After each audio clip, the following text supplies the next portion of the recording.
paths that we know as the motorways, people are a little slow in arriving. Do feel free. If you're all the way towards the back, Richard and Linda are excellent speakers and their presentations are going to be great. They will be even better if people just are a little bit closer. So if you do want to come a little bit closer, that would be appreciated. Look, I made an effort. Kia ora koutou. Hey, for those of you who don't recognise me, clearly you have never been to a Stormwater conference before. Kia ora, ko te reira tōku inga. Many of you were here yesterday. We're just going to basically just have a little bit of housekeeping until such time as it is time for Richard to go. I don't like to start the keynotes just a little too soon because I know there are some people who I can't understand why we don't need to see the housekeeping.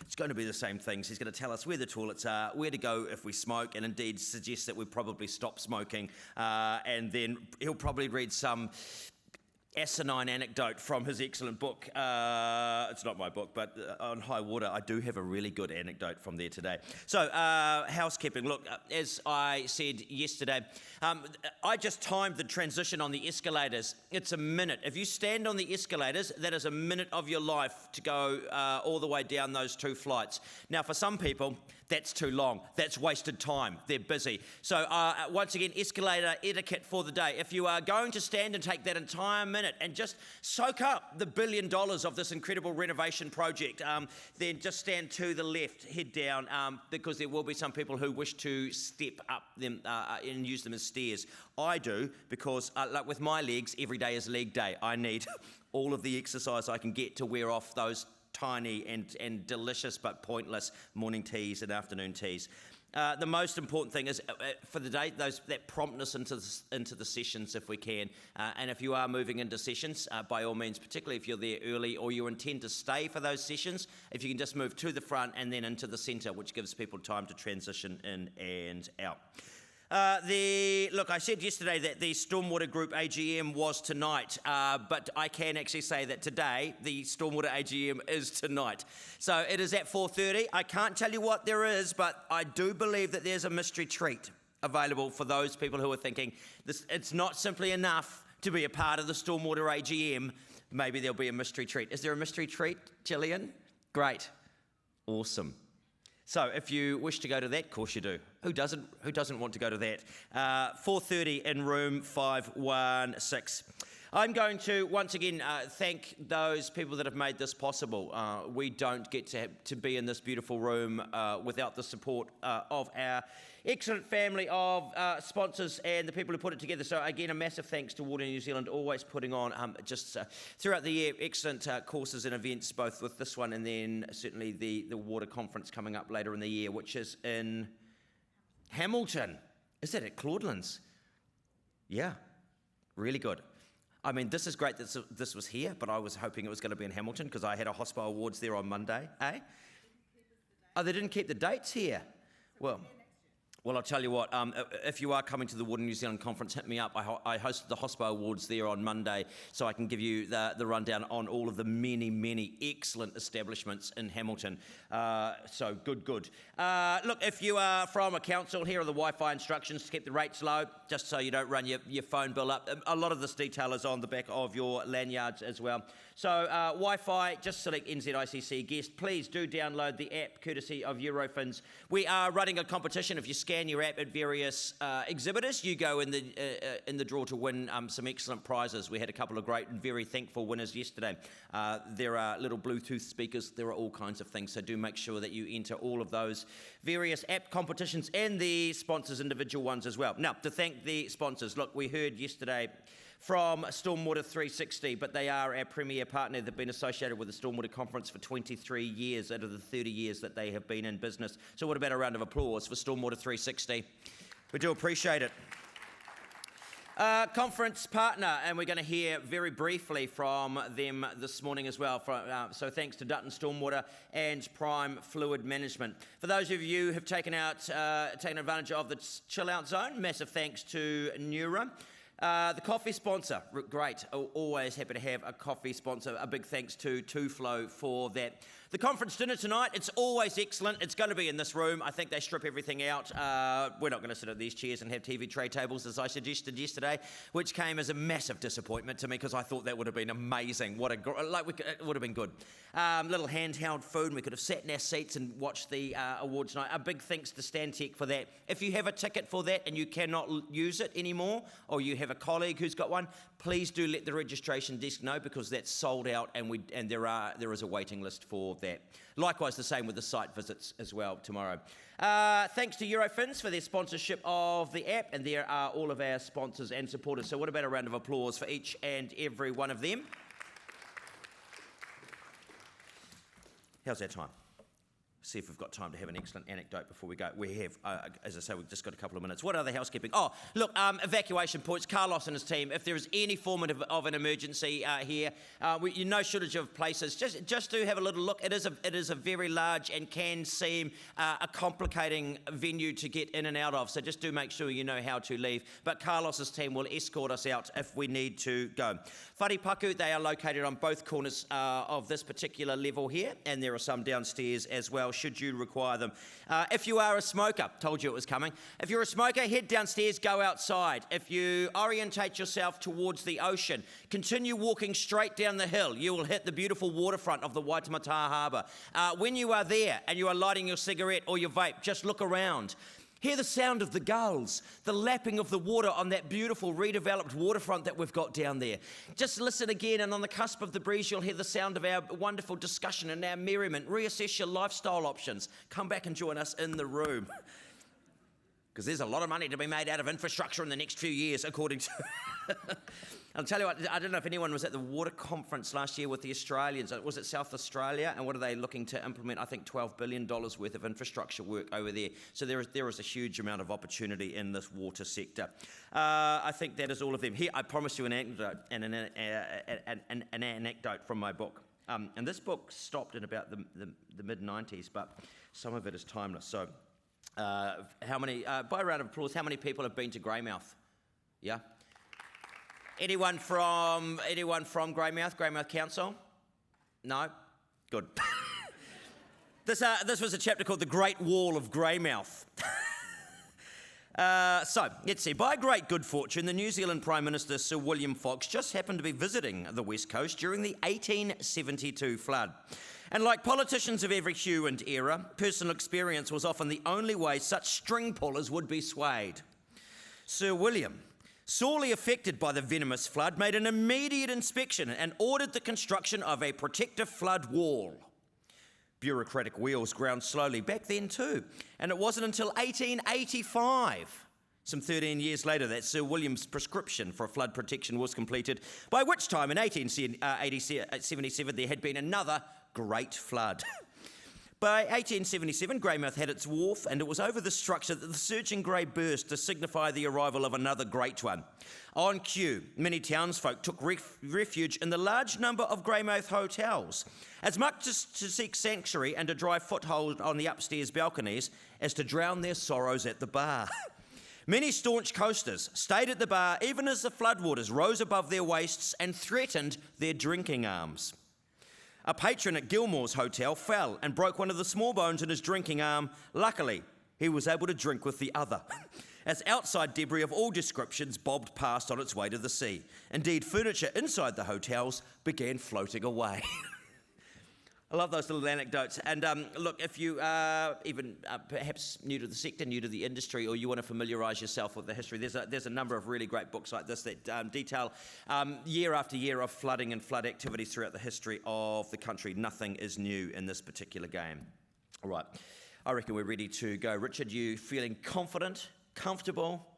It's always a pleasure to have you here. I've seen you speak on a number of occasions and doing the great work, and particularly in this day and age. Look, we don't get to have really good council and local politicians without giving them a huge amount of support. It's a difficult and often a thankless task, and particularly in this day and age where the vitriol and the social media attacks, you've got to look at it sometimes, and I think, who would do it? Richard does. So, Richard Hills is the chair of Auckland Council's Policy Planning and Development Committee and Auckland Councillor for North Shore Ward. He led Tāruke Tāwhiri, Auckland's climate plan, Auckland's water strategy and the future development strategy, and is currently shepherding work around the planning blueprints for Auckland, including how we respond to hazards like flooding. He, if you've ever seen him speak, you will know he has got a massive passion for Tāmaki Makaurau, investing in people, the environment and planning carefully for future generations. To begin us through the course of the day, a round of applause for Richard Hills.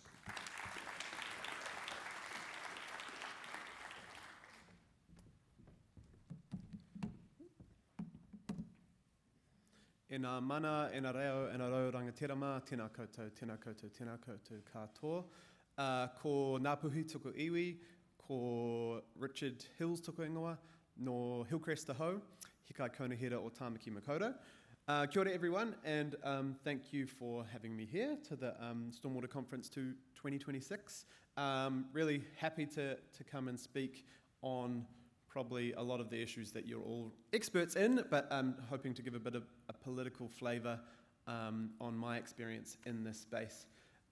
Just want to acknowledge there's probably a lot of council staff and others here. Thank you for the work you do, and of course thank all of you for the work you're doing across Aotearoa at the moment, because it does feel like your expertise and probably a lot of the things you've been trying to tell politicians for a long time are sadly finally being noticed because of climate change, but we really appreciate all the work that you're all doing. So about me, I think I've covered some of that. So yeah, I've been a North Shore Ward Councillor for 10 years now. Feels like way longer. But I have been the chair of the Policy Planning and Development Committee this term, and last term I was the chair of a similar committee with a different name, and then before that was the chair of the, under Phil Goff was the chair of the Environment and Climate Change Committee, which led the water strategy from I was the political lead, obviously a lot of really smart people doing the actual work in council were leading it from this officer side, and the water strategy and a bunch of other really important things for this beautiful city. I live in Hillcrest with my husband and our little 4-year-old boy Theodore, who really loves my work, getting stopped in the supermarket to talk about consents or broken bus stops, or he doesn't quite see the trolling on Facebook yet, so that's good. And yeah, I love this city. Lived on the North Shore my whole life, and yeah, I feel really proud to be a councillor and politician. I quite love the role, even the hard bits. So you'll get some of that perspective through this. So obviously many of you would have experienced it personally. I'm sure those of you who live in Auckland may have been actually personally affected, but also in your roles you would have seen the kind of devastation and destruction of Auckland Anniversary Weekend in 2023. From my perspective on the shore, it was one of the worst hit places in Auckland, and yeah, you can see kind of the devastation. If we're talking about stormwater, this is obviously the effects of a lot of stormwater, a lot of water at the same time. So my experience through that time was pretty hectic. I remember leaving work and it was just raining a lot. Like, you know how that it's really heavy, but it doesn't change the pace. In fact, it felt like it was getting more intense. And I think about 4 o'clock or so, a lot of people were texting me because they were going to Elton John. And like, is Elton John still going? And I don't have his number, but I did start ringing our events team and stadiums team and start going like, is this safe? What do we do here? And actually a lot of the issue was the promoter needs to cancel, otherwise the council will be up, or the ratepayer will end up having to pay Elton John millions of dollars. So that was the kind of issue right then, because it was just quite a hectic time. Then I just started getting countless of tags on Facebook, messages, videos. My sister rang me, she lives in Gulf Harbour, she was going to Elton John. Someone messaged me of the water. This is about 5 o'clock, so it was quite early that this that it was really bad. Flooding the buses on the busway. I've never seen that before. Like, people on the bus going like, the bus driver's still driving. I think everyone was just kind of in shock. My main concern at that point was that I saw kids boogie boarding down in one of our parks, and I was pretty concerned about kids being in this stormwater environment, but no one really had the, I guess, experience of how bad it could get or how dangerous it really was. So I just started pumping out the messages on all the community Facebook pages to get people out of harm's way. And, I was also worried about the wastewater. At that point, we know that there would have been commingling of stormwater and wastewater, but still didn't really realise how incredibly bad it was till about 6 or 7, where I think every single, I'll just take my phone's vibrating, sorry. Every motorway in the city was suddenly flooded and blocked, and it became pretty obvious that we were in a pretty dire state, and people were really concerned, and emergency services were overwhelmed. You'll know from our independent assessments of council's response, we were not good and we were not ready. We've actually been quite good at smaller scale events, local emergencies, things like that, but something at this scale, we were just not prepared. The community were not prepared. The politicians, we weren't prepared, but we tried to get messages out to our communities, and it was pretty horrendous, really. We obviously had 69 people saved by surf lifesaving just in the Wairoa Valley area alone. We obviously had a number of deaths, and in the end, about 10,000 houses across Auckland were affected. So that was a pretty full-on time for us, not really knowing as elected members how we could respond to our communities. The first thing that started popping up was the fact that everyone, so this is Nile Road in Milford, and sorry if you've lived in those areas and it's kind of quite a triggering situation, people were putting everything they own out on the, we were helping people rip up carpets, take stuff out of their houses. Everyone was kind of in shock. Then people started getting sick because they were touching wastewater infected all their belongings. And we actually didn't have a plan for this either. The original plan was, just please take your household items to the Henderson transfer, the Waitakere transfer station. But actually, these are my photos I sent to the waste team. It's going to be like a massive health emergency. This was like about 4 or 5 days after. And so thankfully, the waste team were like, okay, we'll get out some trucks. The waste management, they worked like through the night. Amazing teams. Defence Force came and helped. I think we took 2,500 tonnes of people's belongings. I say we, it wasn't me, but the council contractors took 2,500 tonnes just off the streets in Milford alone, so you can kind of understand the scale. I went into some people's houses where the water had been up to well above the door frames. So that if you weren't aware what happened in Auckland, we obviously had Gabrielle 2 weeks later, and it was very obvious, the Murawai, the deaths and the destruction out there. It's very obvious when it's a landslide, but on a sunny day, you couldn't really tell the destruction that had come through some of our communities. So we had a pretty, what I think is pretty good response. We were just making it up as we went along. We worked with the government of the time, so the last government, and thankfully over time, when the government changed later that year, they also agreed to honour the buyout process. Obviously, it was a $2 billion program of work, which was supposed to include about $1 billion worth of making space for water projects, but it ended up being, we expected to buy out about 400, 500 homes. I think 3,500 people applied through the buyout process.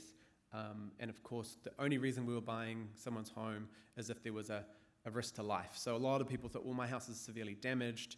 It was really badly flooded, but actually it was kind of a hard conversation from a political perspective because we had to keep it very facts-based, and I know many of you probably worked on how you measure the risk and what was happening to all those. We had to contract a lot of services in because we just didn't have this expertise to that level within the council. So that obviously turned from people being very angry to some people feeling very happy. There were other people who went into the buyout process but didn't want to leave their homes. Very stressful. In the Milford area, I think it was 169 homes, I think, purchased. Sunnynuk, Totoro Vale, that whole Wairoa area was pretty badly hit.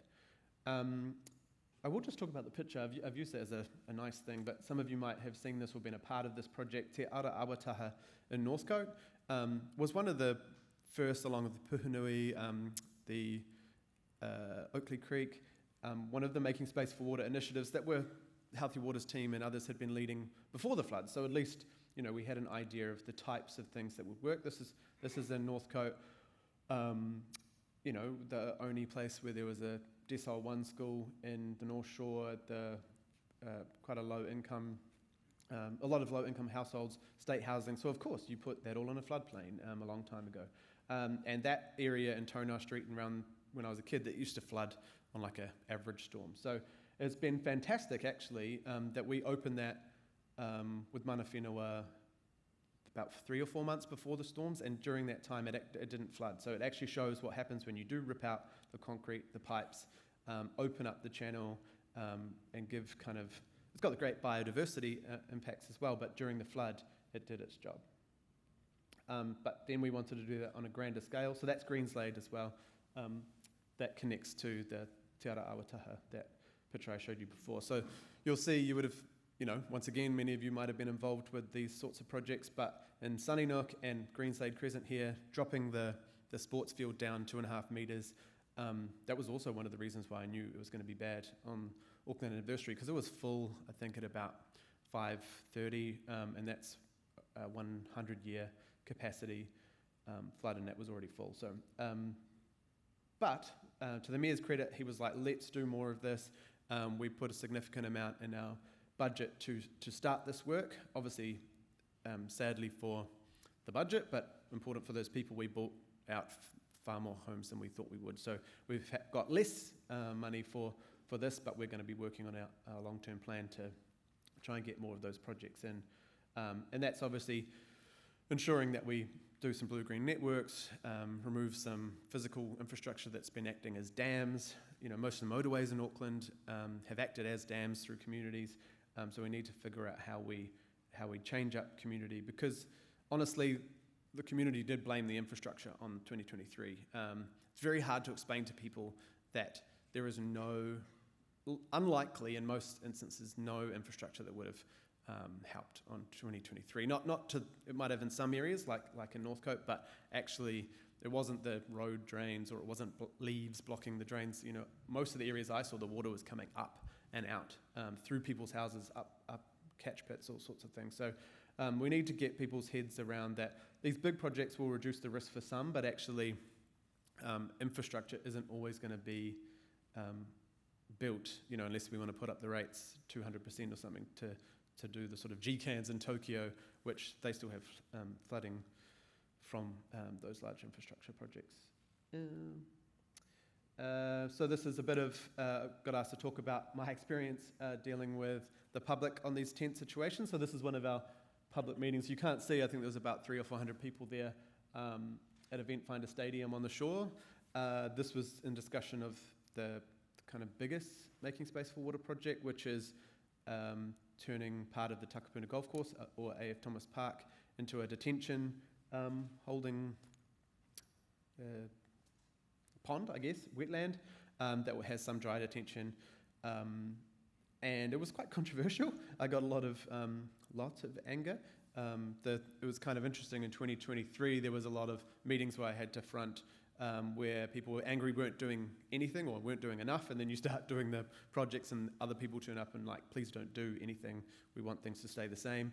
But actually we had to, in my opinion, we have to do this. It'll have 10 times the storage that the current golf course has in a flooding event. It will obviously reduce the risks downstream to Milford and through the Wairau Valley, about 30% in those really big storms. But then the stage 2 that we're hoping to lobby the Mayor and others and work with the community to get sort of where we've bought all those homes, you'll start building that blue-green network through there. So it was difficult, but not that it's a clear metric, but I was re-elected and increased my vote. So there was obviously a lot of people that were angry, but not angry enough to get rid of me. So I think it's important, things like this, you can step back and think everyone online hates you, and as a politician you can focus too much on the facts and you feel like you're not dealing with people feeling like losing something. Like, it's a very popular golf course. My dad and his friends play there. There's a lot of banter coming my way through my dad, which is awkward. But look, that most people understood that this was an opportunity to help. And when you talk about the figures and what happened on 2023, most people sort of go, okay, I understand. And the local board are actually going to make sure that there is at least a 9-hole, maybe a 12-hole. There'll be other forms of golf, mini golf or a driving range and things like that. It just will take some time, but we have a big opportunity here. And I think also, longer term for mana whenua, for biodiversity, like this is a really important part of the North Shore, Smith's Bush, like we've got really historic remnant bush there. I think if we can bring some of that kind of amazing, green infrastructure back to the community and actually have a lot more people entering and using that space when it's not in flood. Obviously, we have increased awareness. A lot of people think we've just added floodplains to our map since 2023. Unfortunately for a lot of people, and it's amazing, and I guess for you all, like the more information we can give people in a kind way, the amount of doorsteps and places I went to where people had really bad damage to their house or had been flooded, never got a limb, like new buyers, people who are now in negative equity, who just didn't want to pay the extra bit or get some information about like the biggest asset. You're buying a generally over $1 million asset for you and your family, and like people are just not checking the details of what their house, where it lies, and what are the risks. So obviously we've tried our best, and the teams in council have been working with other partners and trying to get as much of that information more democratically, more easily available. Real estate agents are now using that, and obviously people don't necessarily like that, but it's ensuring that people now have more access to the information and understanding of the risks. And there'll be a time where people finally kind of get it. They just don't necessarily, the 1 in 100 year conversation is still quite difficult because the metric in someone's mind is, well, I'll probably be dead at the 100-year point, or I'll sell my house by then, but it's, as we've seen in 2023, it's not like a perfect, each 100 years we'll have this one type of event, and with climate change we know it's getting worse. I'm also leading through my committee the Plan Change 120, which has been really straightforward. I was really excited coming back early Jan, like I'm going to have a proactive year, it's not going to be about plan changes, and then the government obviously had some barbecues or whatever over the summer, and had some friends telling them they didn't like this plan. So we have more change. We will have to edit the current plan that is currently in an independent hearings panel process, and then try and tell the community that the plan's the same, but we're going to change it. It's really simple. But I think it is a huge opportunity. Obviously, intensification, some people don't like it, but with intensification does come less risk in some cases, not all, but also having people living closer to jobs and infrastructure and schools and public transport will help. What is the other thing coming our way, the fast tracks, which are mostly building large developments in floodplains. So it's a bit of a confusing situation. I get asked on media interviews quite often, well, the government's allowed you to do this hazard plan change through Plan Change 120, but it seems a lot of the fast tracks are in floodplains, and that is a hard thing to grapple with, because it's some of these fast tracks are going to be built in very dangerous areas, and some of the, if you want to read the Sunfield decision, some of it is like, as long as the farmers adjacent to the site keep their farm drains clean, then it won't flood. And yeah, there are some solutions, but not all. And so, I have real concerns about what that means in the future. But Plan Change 120, although controversial for people who feel like it's affecting their property and they haven't had a flood, or they didn't get flooded in 2023, but it does start to communicate with the community more. And probably what a lot of the advice you've been giving to councils and politicians over time is, you shouldn't be building here, or you shouldn't be building a slab on the ground, or you should be building at the top of the site, not the bottom. And I think moving to a more avoid rather than mitigate, I think it's a really important way for the future.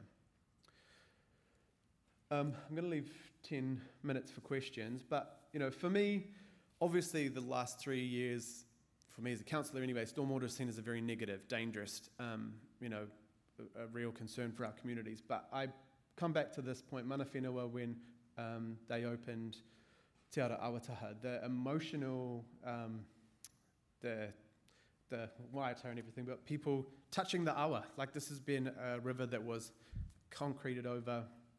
Many of the situations in our community, the deaths and stuff, were because of bad infrastructure decisions and went against a lot of the, you look over time, a lot of the mana whenua stories, like Waido, the meeting of many waters. Like, we shouldn't have built an industrial, concreted area in a very, very high flood prone area. Those are lessons, but just want to say that actually stormwater and water should be a positive. Like, it doesn't have to be scary. We can work with it. We can ensure that we open up where the water wants to go. Have in this area, there'll be kōkapu coming back. There's so many opportunities to show young people what the original stories of these awa, the importance of our waterways, how to keep our water quality better, to improve our water quality, but also just notice that actually the Kiwi way or whatever, we want to have access to the water, we want to see it as a positive. It doesn't have to be dangerous, but it's about all of us taking that lead to do so.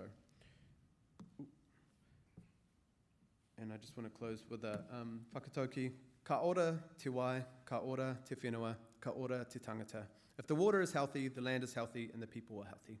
And so I just want to once again acknowledge and thank you for allowing me to be here, but also all the work you're doing in this space. And it's only going to grow, but I think we can turn it into a positive, not a risk-based approach. So I'm happy to take some questions, but thank you.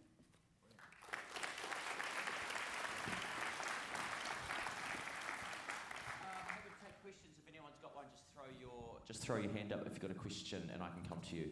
I've got one immediately, actually, and we were incredibly lucky that anniversary weekend flood happened in daylight hours and in school holidays. Yeah. Because, as anyone knows, the traffic in Auckland over that 2 o'clock to 4 o'clock period is a nightmare. A couple of weeks later, we had another potential storm warning, and there was some preemptive, schools closed and things like that, and there was a huge amount of poo-pooing in the media. We don't need to do this. This is not going to happen. How important is it, and how do we convey that message that it's better to be safe than sorry in a situation like this, to counter some of that, to preemptively take cautionary actions? Yeah, I think, and it's a hard one because obviously you get a big pile-on if you don't warn enough people, but you also get the same if they'd worry about the crying wolf thing. But we've seen in Tauranga, Mount Maunganui, we've seen in the Hawke's Bay, like Gabrielle was bad for part of our city, but actually there wasn't the warnings in the lower North Island, the central North Island, and that was like devastation. So 2023, we didn't feel like we had the warnings or the knowledge that it was going to be that bad. So we're improving all the time. Our council system and the experts that come together when things are looking bad or a little bit shaky. I ring up Alan Maggs and the team and try and reduce my anxiety a little bit, because otherwise I sit up till 1 in the morning on the rainfall data and checking all the different things in my community. But I think if you don't, I would rather be too safe than not protect people's lives. And so it is a balance, and I think we are getting that right. I think maybe 2 years ago when we had a bit of too often of the emergency alerts to everyone's phones, yes, people then get a bit freaked out, but I think we're kind of finding our way in that space now. Don't know if there's another question. Knowing the insurance cost was around 3.84 billion, are there any efforts being taken to work with Insurance Council to see how they can work on making us more resilient rather than just coming and paying the damages?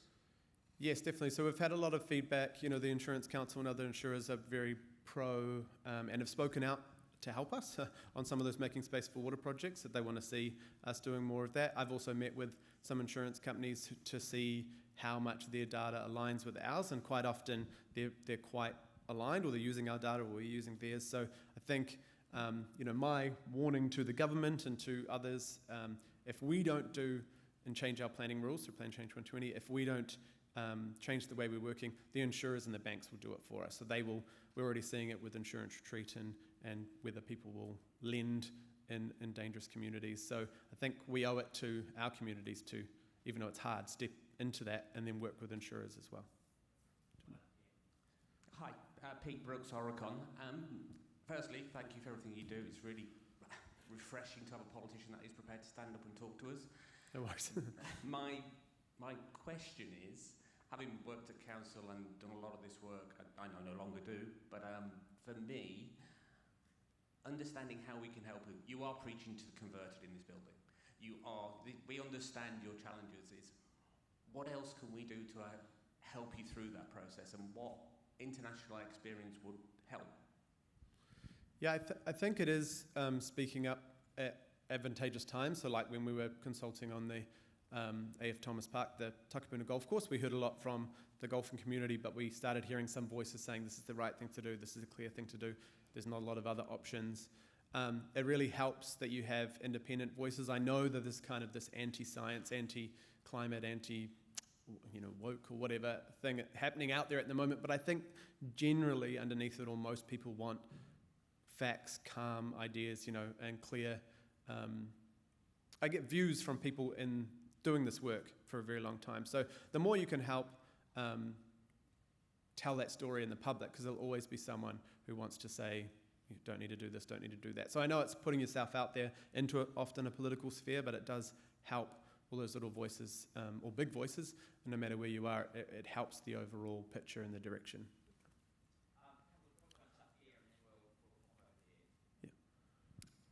Thanks, Richard. James Muir from our Environmental. You mentioned rates and not wanting to put up rates too much. And yesterday we heard from Craig Makaurau that it's pretty good value in Auckland at the moment. So how as a politician do you engage people about the costs of this and the benefits? So we've had a few discussions about funding and financing, but it almost seems like the challenge is bringing the community on board to fully understand the costs and the benefits of the resilience projects. Yeah, it's I've never had a rates policy. I run in what some would point to as a more conservative area on the North Shore. I don't see it. I see it quite a mixed area, but I guess in central government politics is seen as maybe an area that would expect a councillor to run on a low rates kind of output. But I've learned with COVID, with the floods, with a bunch of other things that have come our way, any promise I would have made about to keep it at whatever percentage would have been wrong, and it just wouldn't, and we consulted in 2023 on cutting back tens of millions of dollars worth of really important, in my opinion, really important parts of the council to try and fund this. But actually 70% of people who submitted, obviously it's in the 40 or 50,000 people, so not the whole of Auckland, but of those who submitted, 70% of people wanted higher rates rather than all these cuts. So I think when you ask people and you're clear about the purpose, and I know Craig, I can see him here, we're looking at what type of funding mechanisms we have for these sorts of projects, and as long as we make it clear on the outcomes and the why, and I think if we do it, not fast, but move at pace before people forget. I spoke to the New Orleans mayor a number of years ago at a conference, and she wasn't there for Katrina, but she said they're still rolling out resilience projects, and she said most people are just like, why are you doing this? Like, stop, they have no kind of concept, because it was 20 years since Katrina. She said you just have to move the pace and make it clear what you're doing and you need to do, otherwise people very quickly move on. And on rates, I think it's another conversation we all need to be having. Rates capping, even with the diesel issues right now, I feel quite proud that I helped lead the EV bus situation where we're kind of cushioning some of that blow, but we're spending an extra $1 million a week on diesel than we were last year because of, and that does mean an extra 2% in rates. We're going to try and find it through savings, which I'm sceptical, but it is these big infrastructure projects, and the reason why for 30 years we haven't done a lot of infrastructure projects is because people have been trying to push the rates low, and now we're paying for that now. So once again, it's just conversations and facts. Some people don't like them, but. Hi, sorry, Ian Bannon from Becca in Queenstown. You had a statement on the slide that said council as an insurer. I was just wondering if there's any discussion about the level of service or level of risk that council will be required to protect against versus what we'd expect homeowners or property developers to do. Yeah, it's an interesting one, and it's not clear. We still don't, the National Adaptation Framework from the government, it still really isn't clear where responsibility lies and going forward. So I think, in my opinion, the best we can do going forward to reduce the risk for new property purchase or new developments. These fast tracks seem to be ignoring all that, unfortunately, but I think there is an issue with going backwards. So people who are already living at-risk homes, I don't really have a good answer for that. One last question here. Yeah. Hi, Kate Purton from Beaker. Quick question. How do you think we as a country move from this buying people out after the disaster happens to moving people out of these high hazard areas? Yeah, I mean, some of what I guess the buying people out is a little bit to do with that, and we're going to obviously use that as an ability to build some of these making space for water projects. But it really needs to be a government discussion. They're very, at this stage, not keen on managed retreat or anything like that, but it is a conversation that needs to be live. I think, unfortunately, we're going to see these sorts of storms and floods every few months or every few years, and we just need to have a broader discussion about the cost of not doing that and how we can protect people and property. So it's a really hard one because, it's whether people who have made other decisions want to pay for people who are living in at-risk properties, etc. So it's always that fight, but I guess we'll just continue moving this conversation on. But I think I'm at the end of time. Thank you very much. I can't see anyone who asked a question, so thank you wherever you were. Kia ora, thanks. Thanks, Richard. Two take one of these. Always excellent. Hey, look, someone said yesterday there's no silver bullet for some of these situations. I reckon you don't need a silver bullet. Just get an ordinary bullet and take some of these ludicrous concepts and fast plan things and out the back and just put them out of their misery. Because the people who profit from a lot of these developments are not going to be the people who bear the cost, as we heard from that. It's going to be people who just ordinary citizens. So. God, time flies in life. I got my break in Radio New Zealand with Linda Clark some 25 odd years ago when she was an award-winning political journalist and broadcaster. She saw the light and then went to the dark side. She's not. Look, if you know Linda Clark and her career, she's a Wellington-based barrister and specialist in public law and civil litigation. You would certainly have seen her name pop up. She regularly advises local councils, council-owned organisations, and look, she's always there helping clients with investigations and inquiries. It gives me enormous pleasure. Now, I'm still at RNZ. She's massively successful. It's Linda Clark.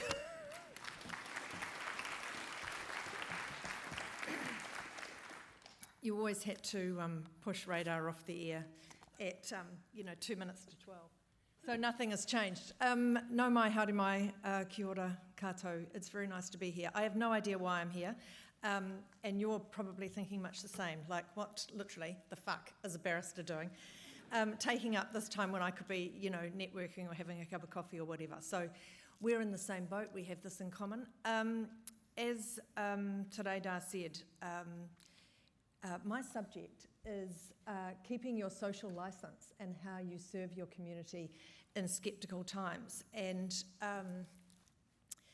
that's where the lawyers come in. That's where I often, I'm not an expert in your sector at all, but where the lawyers come in is kind of a little bit about what Richard was talking about. I actually did some work on the inquiry into the Auckland flood, so I've read all those documents, including about the text from his sister, but because Lagoima's like that. But the lawyers come in at the very end when everything's really literally turned to shit. And I come from Wellington, so I know what that's about too. So I've got some views. I'll share them. We'll have some questions, hopefully. One of the things that I'm going to do, and I hope you don't criticise me for it, but the public can't tell the difference between one water and another. So some of these comments are probably more relevant for other parts of the water infrastructure ecosystem, and not stormwater, but actually if one part of the water ecosystem is regarded poorly by the public, you all are. So you're kind of all in this together. Right. Let me begin. Well, as a lawyer, I like to start with a definition. So the question is, what is your social licence?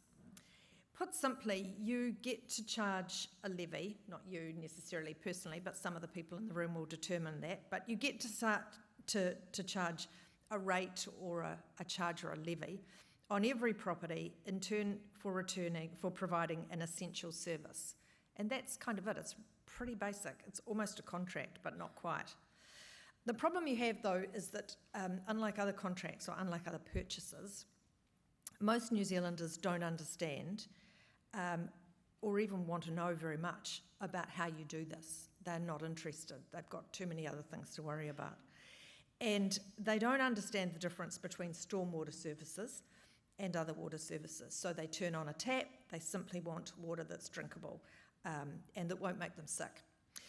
They want to flush and have their wastewater magically disappear safely and without causing anyone else any issues. And when it rains, even if it rains cats and dogs, they expect the culverts and the drains will cope. And that's pretty much all they know about stormwater. They do not expect floodwaters to overrun their houses and their communities, even if they live in low-lying areas. And I'll come back to that because I think that Richard touched on a really interesting point about the fact we're still building in these areas, right? But if you buy a house in that area, people think, regardless of what the map says, that somebody's thought it's okay to live here, so it's okay. So they see that as part of the social licence, if you like.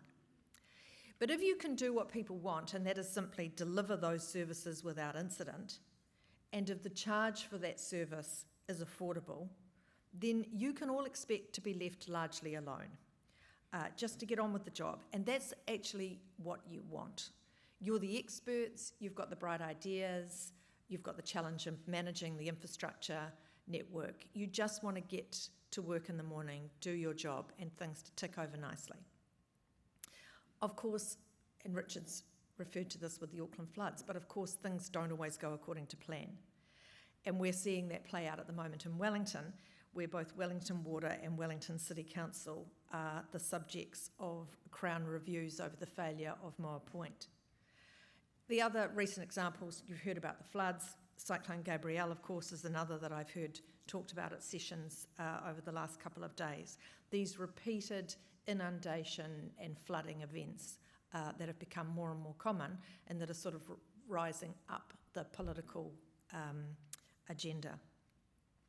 Now, none of you want to find yourself managing one of those situations, because when those situations occur, even if they're naturally caused, even if it's rain, even if it's climate change that you can't control, there will be a blame game exercise.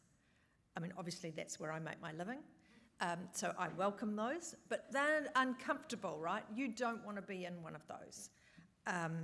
So as an owner or a governor or a provider or a manager of water assets, none of you, or all of you could be in the gun, if you like. All of you could be lined up in the blame game. And if it goes wrong, as we saw in Auckland, as we're seeing currently in Wellington, it can get very uncomfortable very, very quickly. How do you break the social licence? Well, that woman is Joy Stokes. She's my mother-in-law. She died in January at the age of 97. And I want to talk a little bit about Joyce's experience, and I want you to think about women like Joyce. She was she was an amazing woman, very resilient, very independent, lived on her own in a small house in Waipukurau in central Hawke's Bay.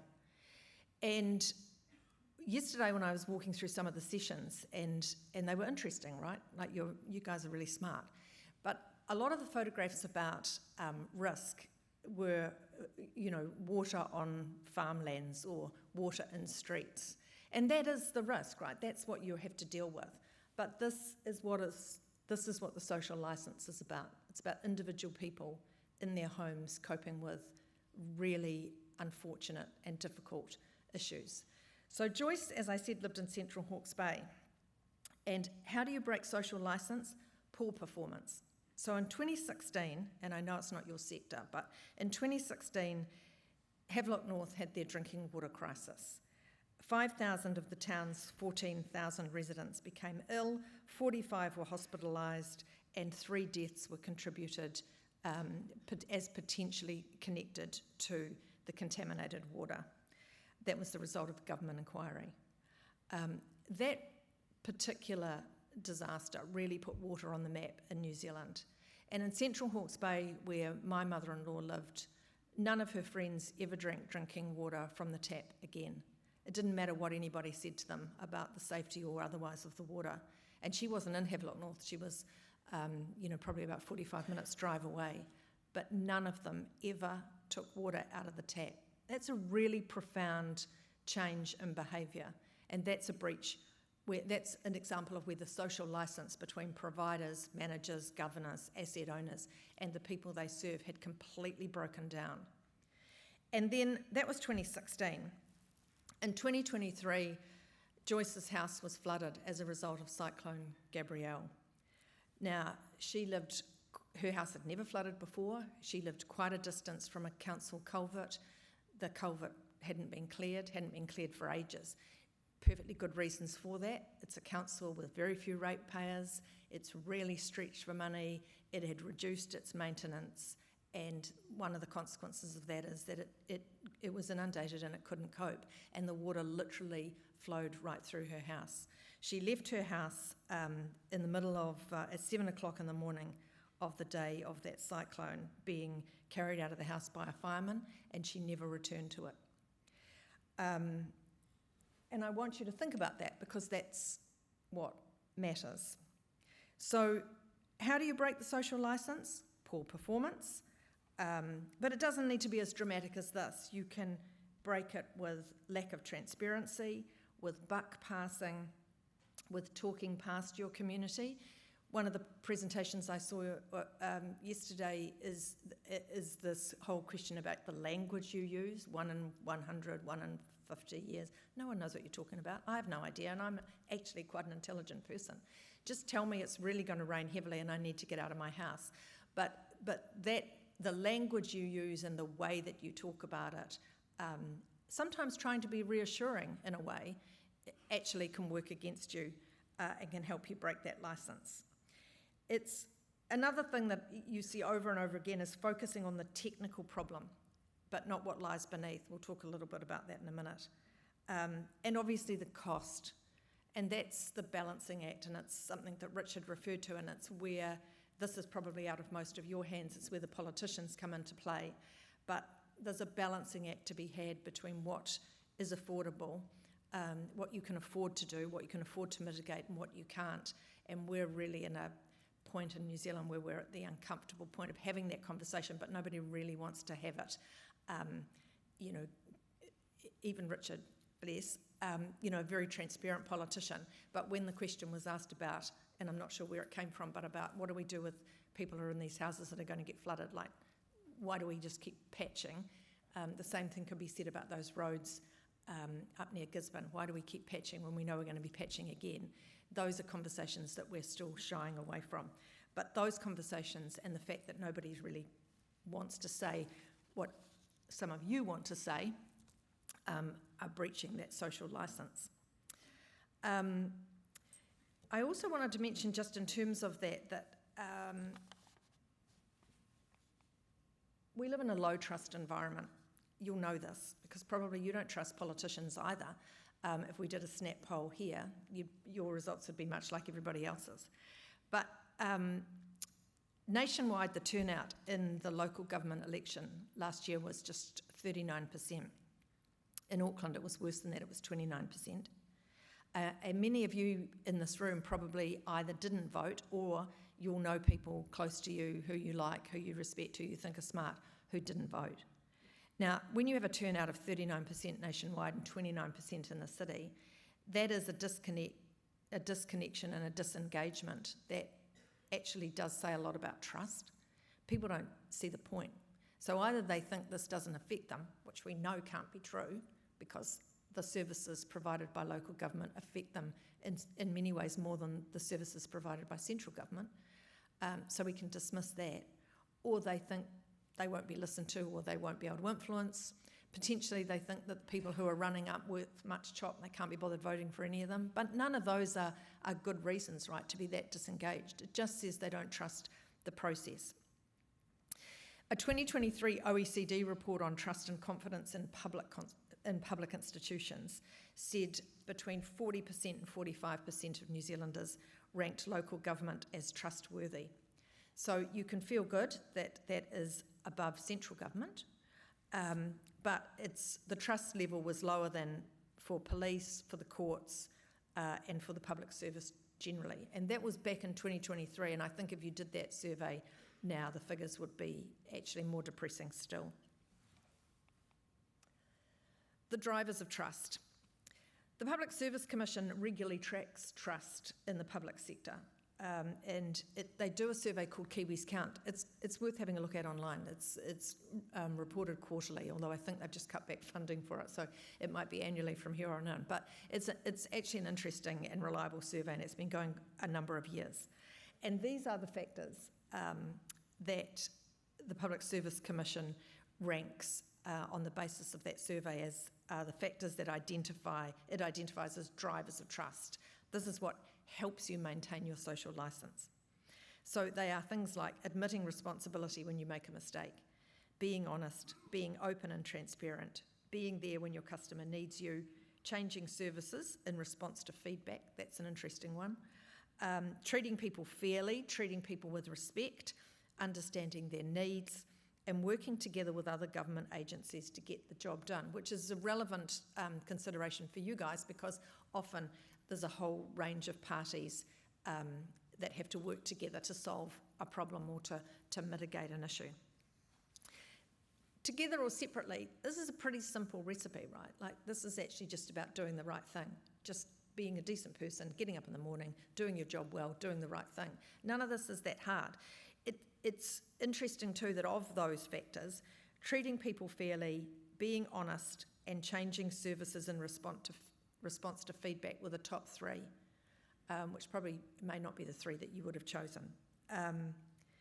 But they're not so difficult. It's just that actual real life and politics gets in the way of doing these things.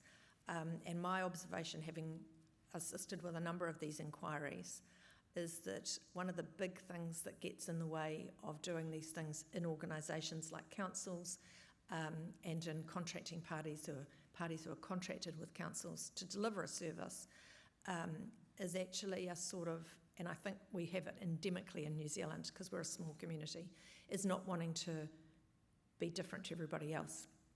So if the tone is not to be transparent, or if the tone is not to admit responsibility or to try to pass the buck to somebody else, and that comes from the top, then everyone in that organisation is going to read the cues. So if you're a leader in an organisation, you can really turn this stuff around actually quite quickly by just demonstrating this behaviour on a daily basis. What that survey didn't ask about is cost, and obviously that is going to be a big factor in maintaining trust and confidence because affordability, as you know, as all of you know, is in stark relief at the moment. It has been for years, actually. That sort of feeling of having the screws applied has been really in play for the last couple of years in New Zealand, right across the economy.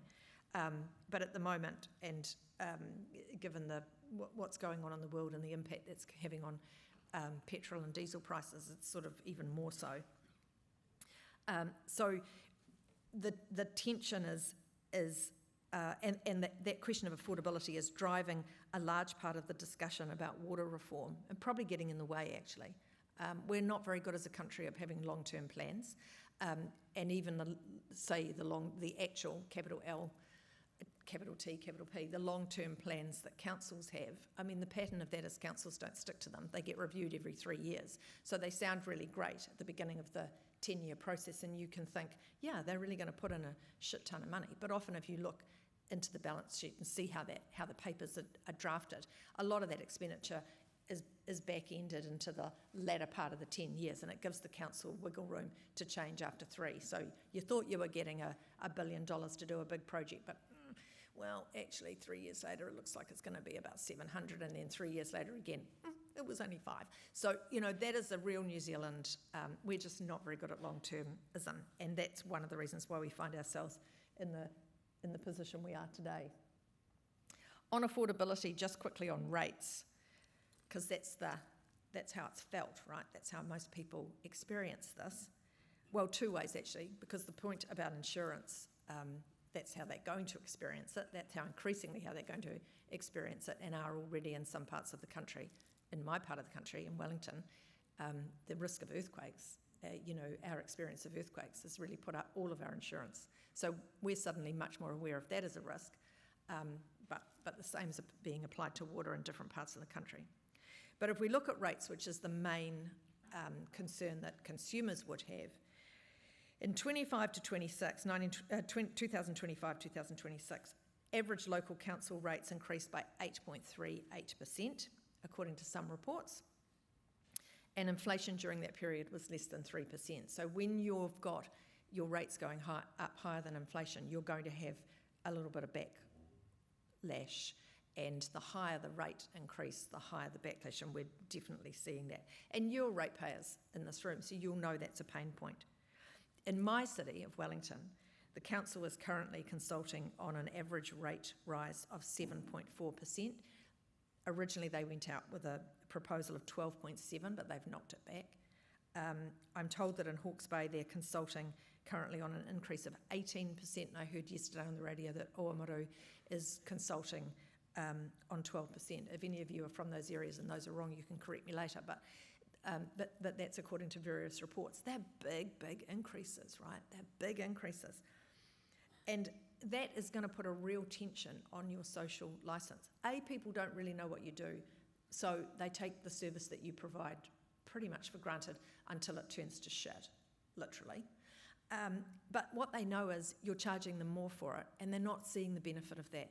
Part of that's inevitable. Pipes are invisible. Culverts nobody goes to. I mean, you're doing the work in areas where people don't have visibility. It's like spending money, to double glaze your house. It's like no one can see. I can't bring my visitors in to show them. Like, it's not like doing a bathroom, So we know what this feels like domestically, and this is on a grander scale. But it is a real source of resentment and anger. People are right to ask, am I getting value for money? We'll come to how you tell them that they are in a minute. Just on rates, there's Infometrics has done a survey on this too. There's a thing called the Shand measure, which is well accepted, and the Shand measure says that that rates are affordable if they're less than 5% of a household income. So the Infometrics report last year showed that there are 4 parts of the country where rates are now more than 5% of the average household income in their area. So they're not affordable by that established measure. And there's a whole lot of other suburbs where, in cities all around the country, where the rates are nudging at that 5%. So when you get that, you're all going to come under a lot of pressure. I need to speed up. Ground zero. You're in ground zero. And the rules to ground zero are this. The rules are not fair. There are no rules. The rules are not fair. It's not fair. It's going to be hard. Your communities are grumpy. Your wastewater infrastructure, your stormwater infrastructure is old. We know it's not fit for purpose because we've had a whole lot of reviews into various disasters now that have told us. The themes in all of those reviews, or the conclusions in all those reviews, come up pretty much the same thing. So the challenge that you have is enormous. The money you have is insufficient, and communities are only just beginning to wake up to the fact that there are real life and death consequences for them in the fact that the infrastructure is not working. They know they don't have the solution. They're reliant on you to come up with that solution, and you are reliant on the politicians to agree that the money can be made available, or that there can be partnerships or ways of funding this that are slightly different than we've done in the past. I'm not very hopeful you're going to get much out of that, and we've seen with the conversations about capping rates. Now, I know that doesn't apply to water charges, but it gives you an indication of where the politicians are, where they're kind of thinking. They're not going to save you. They're not going to want to save you because it's an uncomfortable, unpalatable, expensive place. And, if there's one thing we know about politicians, they don't like being in that place, and they'll try and get out of it. Yes, last week in question to someone, I described the current political climate as febrile, and I think that's what it is. So you need to be careful, right? Because the politicians are no longer frightened of pointing out individuals and criticising them. They don't have any fear of taking down a council. The sort of niceties that used to exist between politicians and local government have gone. This government doesn't, has said some truly critical, damning things about local councils and local governments. it's declared war on the regional councils. So you're in a pretty unfriendly environment, and if you feel that and you feel, you know, a bit discombobulated and a bit lonely, I get it. I think that that's a rational decision. And on top of that, in your space, in the water reform space, the last few years have just have been kind of feral. So there's great swings in policy, very colourful and exaggerated rhetoric coming from all sides, and you're kind of bobbing around in the middle of that. So that's a really uncomfortable position, and it's going to, that's not something that I think is going to get easier for you. I think you have a really big challenge. So, what can you do? Well, obviously you can speak in English, and you've already heard that before yesterday from the keynote speaker about, you know, tell your message, tell it simply. But I think transparency is your friend. And in this, I want to talk, and I'll just squiz through this quickly, but you will know, or some of you will know, that under Part 4 of the Local Government Water Services Act, passed last year, there are now new and extensive reporting obligations for some water services. Now, not for stormwater, you've been given a pass, but the government's saying you'll be included later, and they're looking at that being after 2030. I want you to think about those disclosure obligations as sunshine, and sunshine is the best disinfectant. I think that the faster you can adopt that transparency in your part of the water sector, the easier it will be to maintain your social licence.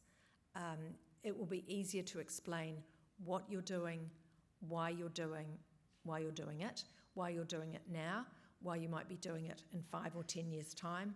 It will be easier to show that you're actually doing a good job, and it will be easier to reassure ratepayers that you actually are listening to them and making the things that are important to them a priority. It's fair to say that, I mean, one of the interesting things about the consultation on that piece of legislation and on the Commerce Commission, the Commerce Commission has now released, because they're going to be for the first time, they're going to be an economic regulator for the drinking water and wastewater services initially, you guys later on. They've released their disclosure requirements. And it's interesting that in the consultation to that, I mean, there was a whole lot of interested parties from the water sector who objected. And what the water sector said, and won't surprise you, some of you may have been participated in this, but what the water sector said was, it's too hard, we need more time, we haven't got the resources, it's going to be awful. I mean, that's exactly what everyone says when they're about to be regulated, right? I mean, fair enough. Like, of course, I would have written that submission for you. It's easy. But it won't save you, because you would have known that this regulation was going to get through, and that the whole purpose of those disclosure requirements is transparency. The whole purpose is so that people know what you're doing. And now what they're talking about doing is, I mean, so bearing in mind, I think your anxiety is, you know, it's fair to be anxious about it. It's actually fair to be anxious about it because, by and large, having looked at some of the councils and their infrastructure issues through a number of these reviews that have occurred, what is clear is, yeah, the infrastructure isn't fit for purpose, but neither is the management of that infrastructure. You know, there are real holes and gaps and capability issues with understanding the assets you've got, managing the assets, understanding the contracts you have, managing those contracts, and then communicating all of that to your community. And they're big, big things. So what I would invite you to do is, particularly if you're sitting in here and you're a governor, or you're in a position where you can influence your boards or your governors, is invest in the capability to collect, analyse and report this information early. This data is really going to help you. You're not going to communicate, your PR people will not be able to help you out of these disasters. And you want to be in a position where you can predict where they're most likely to happen, and be working on that part of the infrastructure as a priority. In the event that the worst thing does happen in the meantime, you at least have got a story to tell, which is, we knew that. This is what we did. This is how we identified the risk. This is how many people considered that risk. These are the meetings we had about mitigating that risk. These are the steps we did, and steps we took. That is a much better story than the age-old story, which has been told many times now, which is our infrastructure is really old and we didn't have any money.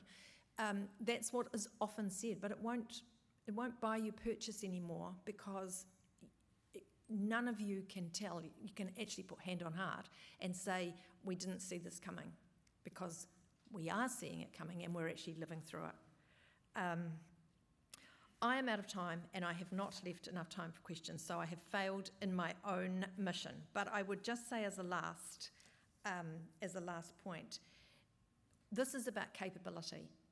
This is about understanding the asset that you manage. This is about understanding and improving your procurement processes for assisting you to manage that asset.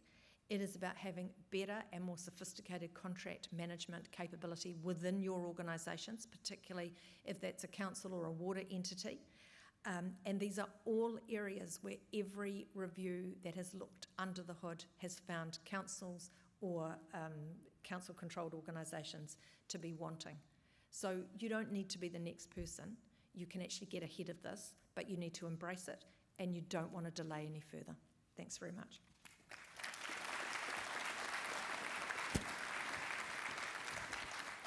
Thank you, Linda. Got a lovely gift for you. Oh, thank you, sir. Here you go. See ya. Brilliant. I really like Linda, but I tell you what, if I was in litigation with somebody and they walked in with her, I would just get my checkbook out. I find her terrifying. Hey, look, again, an excellent, Richard and Linda, two excellent presentations to begin the day. What about a round of applause for both of them? We do really appreciate it.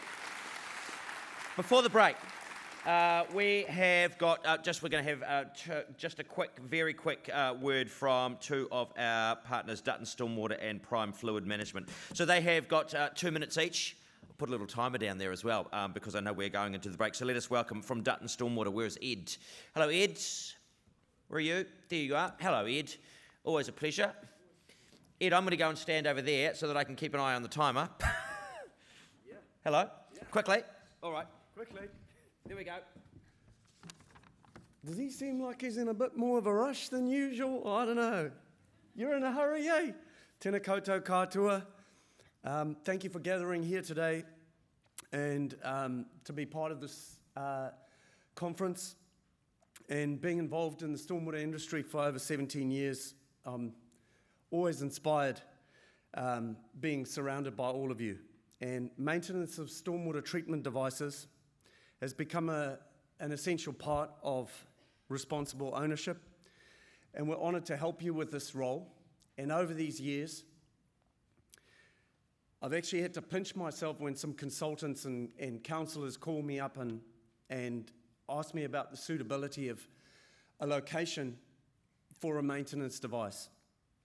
And I'd like to ask you, in light of this, when you go on the field trip tomorrow to Hayman Park, to witness the revitalised wetland in this GPT, perhaps just reflect on how the maintenance of this GPT will be carried out. And as you're perhaps looking at it, consider, if you were a maintenance crew, isolating it, and how you'd carry the cones down the stairs and put the barriers around, and perhaps how you'd carry the pumps and the hoses down the stairs and pump the water out, and if you were the entrant in the hole, sucking the material up, and you had a blockage from a can or some debris, how you'd relay that message to your spotter, and how he'd relay the message to the truck operator up the stairs so that you cleared that blockage. And then you cleared the device out, and it was all clean of debris, and you were finished for the day.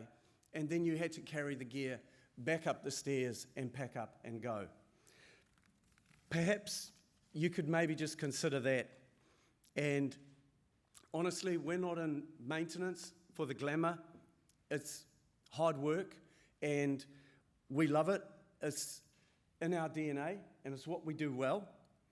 And if I can just ask that you keep consulting with us, you are thinking about where these devices go, and I applaud that.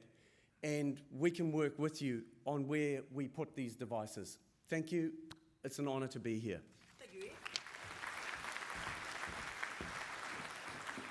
Ed. Dutton, one of our conference partners, likewise. A round of applause now as we welcome Susan Omar from Prime Fluid Management. Hello, Susan.